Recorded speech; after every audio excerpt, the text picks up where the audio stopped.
Hi అండి, నమస్తే. Welcome to Sunitha Solapur. ఈరోజు నేను కీమా మేతి వేసి చేస్తున్నానండి.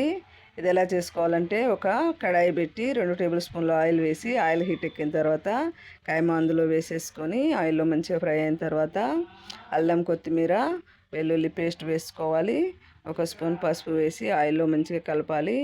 కలిపిన తర్వాత ఆయిల్ అంతా మీదకి వచ్చే టైంకు 1 స్పూన్ ధనియా పౌడరు, తగినంత ఉప్పు వేసి 1 గ్లాసున్నర నీళ్ళు పోసుకున్నానండి.